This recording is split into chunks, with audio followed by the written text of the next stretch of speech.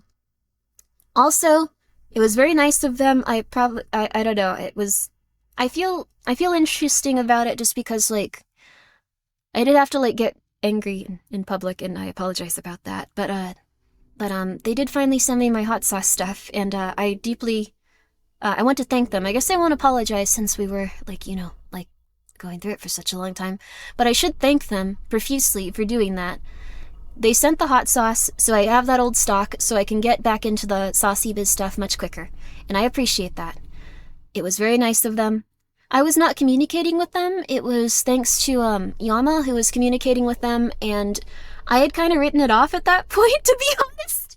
I'm not in a negative way. It's just, and I don't want to say anything critical about any people I've worked with in the past at this point.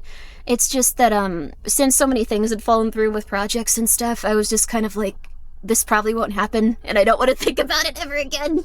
I'm just gonna go and do my thing and pretend it won't happen, because that's kind of like what I had to do when I was, like, with MSM and stuff. So, to put it to you this way, I don't want anyone to, like, make a big deal of it or, like, worry about it, but I had to essentially, like, when I was there, they were like, okay, well, we're gonna help with, like, getting this model stuff, so you don't worry about it. And, like, it stretched on for, like, months and months and months and months and months.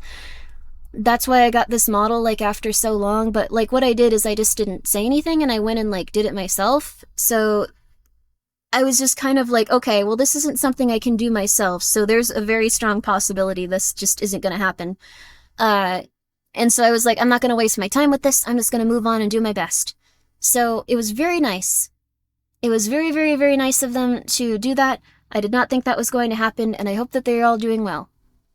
I truly do. I hope that they are all doing well. And next up, we have a VTuber growth guide. It's coming from an account by the name of Douglas, stating if you're a VTuber with 500 to 10,000 followers, I made a growth guidebook for you. It's a 123-page PDF packed to the brim with the growth knowledge you need to make VTubing a full-time gig. The first 40 people who retweet, I'll DM it to you for free. This giving us the bullet points of branding, marketing, alongside how to yap. And this tweet being community noted, stating this is a scam. The author has no sources of their supposed experience and has admitted in the comments that he is not an expert in VTubing or the industry. They also inflated the number of pages of the post by adjusting the margins and text size to have the PDF appear larger. Numerous VTubers taking this to task, including Keybearer Arcadia with, so let me get this straight, no credentials, newer account, limited information, smacks a $20 price tag on it. There is no information how you would be qualified, and mind you, there are professional branding books out there for less. This preys on desperate people. Astroline's Lucius Merriweather with genuine question, is this written with ChatGPT? Invictus Taigachama with, this is giving the TikTokers who shove online guides on how to be as successful as them for money down your throat. Except theirs is more believable because they have the credentials, man. Girl DM here with, I like how quote-unquote authenticity is a bullet point here when you've adjusted your margins and text sizing to inflate the PDF page count. This is the same quote-unquote, trust me, I know how to make you successful type of online guide for every other industry. That backed up by Faith saying, FYI, these pop up under niche communities pretty often. Super similar formatting, and even the tweet has the formula down. They are completely written by AI and not proofread or anything. Don't buy it. Amalia Solaris here with, instead of retweeting this sus post about that $20 USD VTuber guide, what if I just share this VOD from Dokibird, which is free and from a credible source? This once again being a VTubing advice and behind the scenes stream from Dokibird. At the time saying, I hope the stream will be informative and helpful. I'll try my best to share what I've learned about content creation. As now today, we have the best news for you, coming by way of Best Girl Roboko-san of HoloLive Japan, showing off her gold YouTube play button for 1 million YouTube subscribers. As Good Smile earlier this morning would tweet out, from HoloLive production comes a Nendoroid of Roboko-san. This Nendoroid of the high-spec robot comes with her glasses, RoboSir, it's pronounced RoboSaw, and multiple expressive faceplates. Pre-order her today at Good Smile Online Shop US. This particular Nendoroid being announced over 533 days ago. Earlier displayed this year and upgraded since then. This Nendo of Roboko expected to be released in March of 2025, exactly 2 years after its initial announcement, and now officially ensuring that all active HoloLive Japan members have their own Nendoroid. Roboko earlier this morning with, hello, my Nendoroid has finally released. Reserve it and wait for it to arrive. As next up with HoloLive English, we have Oro Crony, now celebrating her 3rd anniversary with HoloLive English, and alongside launching merchandise. This merchandise being gym themed alongside with a sweat on this towel. I bag to differ gym bag, Kanpai bottle, no cap, and gym membership style card. So while the HoloLive English Advent 3D Showcase Celebration merchandise is still available for pre-order through September 24th, HoloLive Production now showing off IRL photos of the merchandise, including Shiori's belt, Koseki Biju's slippers, Narissa's paper knife, alongside those fluffy and fuzzy Fuwamoko keychains. Tokyo Otaku Mode also saying the second round of HoloLive Meets Ambassador merch can be pre-ordered worldwide. Also be the first to grab these production goods if you're attending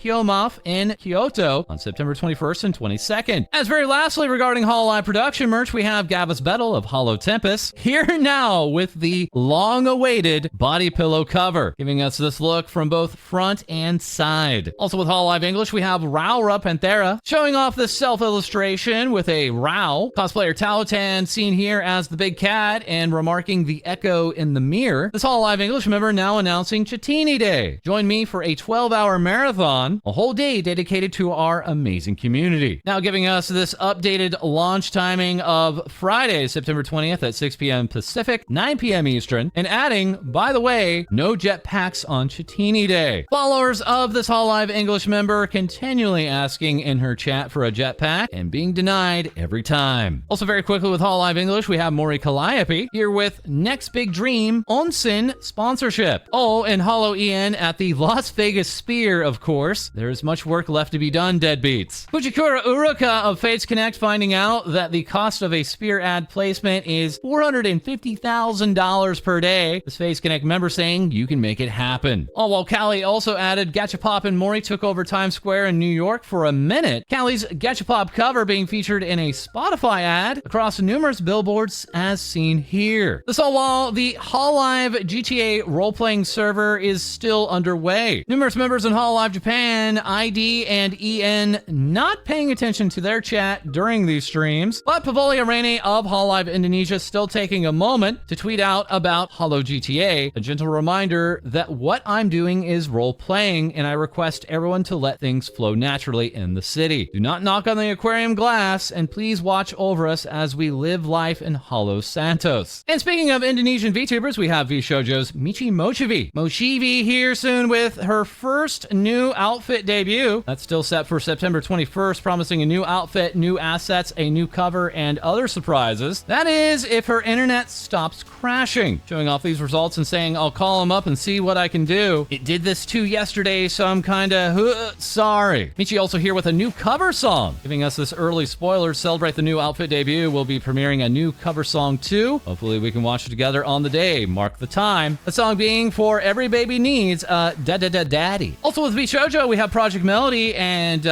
this banner of hers. The Ark Re account here with Commander. Did you know that VShojo's popular VTuber ProjektMelody is coming to Ark Re? To celebrate, we're announcing a special collaboration mission. Ark Re also saying the AI girl from the future ProjektMelody is a humanoid AI with a super cool appearance and a multitude of functions. It can even take on a physical form and interact with us. It's truly incredible. Further adding, after spending some time with her, we learned that she has a full range of rich emotions, just like a real person. She's a really lively and adorable girl, and I'm so glad we could become friends with her. And lastly, with VShojo, we have ironmouse, still ongoing with her third subathon this month, earlier releasing an original song, that being entitled Time Defeats, in a fully animated music video. holoCG here with such an incredible honor to have been given the chance to write and co-produce the absolute hit. The video is insanely good. You guys need to check it out. And Dylan Good Studios cooked. Malcolm recognizing OMG, she's in the music video. That being this design originally made for the outfit art contest for ironmouse and appearing in this music video, now released from ironmouse. ironmouse also here with, do you have anything you want to present or talk about? Now is your chance. Submit up to 10-minute presentations to me. We will watch them live on stream. Can't wait to watch them. V4Mirai's Dr. Nova here with, do I submit the impreg PowerPoint or stay mindful and demure? We'll be back with the doctor in a moment, as we also have Fates Connect's Leah now showing off this new look. Otozuki Taro here with, I rigged the new outfit for this live 2D model. And Fates Connect Shop here with new outfit reveal merch. A whole new Leah. Come check out her new outfit merch drop featuring athletic t-shirt, mini wall scroll, standee, and keychain. Orders are open until October 14th. Oimo Buster further revealing, I had the wonderful honor to draw Leah's new outfit merch. Thighs for days, Leah for life. Thank you so much for the opportunity. Also looking a little different recently was Chisaki Airi with Fates Connect. Fluid reacting to the new look of this wolf tuber with no pants. Yeah, maybe we don't have any pants there. Airi celebrating her birthday with her own merch drop and pre-orders, including a crossbody bag, deck of cards, standee, and large vinyl sticker. Orders closing on October 15th. This Fates Connect VTuber saying, I really hope you guys like my bag merch. It's the thing I looked most forward to showing you guys. Fates Connect also out here today with a happy birthday to their own Firestarter Ember, while we are back now with V4Mirai and giving us brand new VTuber debuts this weekend, saying electricity is in the air. Drop a follow and say hello to your new V4Mirai classmates. That being the new members of Voltail, including Pomapan, Lyco Liana, Raora, alongside Terra. And now that I'm done massacring those names, we can once again confirm that those debuts are beginning on September 22nd at 7 p.m. Eastern, 4 p.m. Pacific. Also with V4Mirai, we have Alias Anono, letting us know, due to declining health, the senseis have encouraged me to let me rest and focus on uploads rather than just streaming. As a result, I'm going to be streaming 2 to 3 times a week from now on. In addition to this, I have some good news. I'll be uploading my first ever sleep aid ASMR tonight, and it's 10 hours long. This V4Mirai talent going on to celebrate her birthday and her own merch release alongside t-shirts, engraved hand-holding licenses, wrestling belt metal keychains, alongside a cushion case, and more. V4Mirai also here with more updates in regards to their clipping program, stating support your Oshi and get paid for it too. V4Mirai is looking for VTuber clippers. Get up to 5 times more for special events like the upcoming Voltail debuts. This also now including the idol clip Clipper program, which is now back. Idol saying we've made some changes and we think you're gonna like it. We're now the Brave Group US Clipper program, and along with your favorite Idol talents, we've opened it up to add V4Mirai as well. One of those being Kai Saikoda, not only launching merch for her recent birthday, but also giving away merch, including a t-shirt designed by Kai alongside an acrylic diorama with personalized message, snapshot style cards, and acrylic keychains alongside a birthday voice pack. Kai also soon hosting a virtual meet and greet on September 29th. Kai now also receiving this present. Yes, that's right. We have a modded version of Stardew Valley just for Kai Saikoda. This Dragon Tuber saying, what the F, this is so sick. I'm gonna have to go back into a Stardew Ark again. Most importantly, Kai tweeting out feet, bringing us over to idolEN's Poco Raccoon. Recently providing some commissioned artwork to Kai while going on to offer up this bare foot. This as a part of a larger work from the illustrator Ryoshi. Poco tweeting out, men are simple, just mention feet. Poco then showing off how popular those tweets were and remarking, so this is the secret formula? Bishojo's Matara-kan replying, and women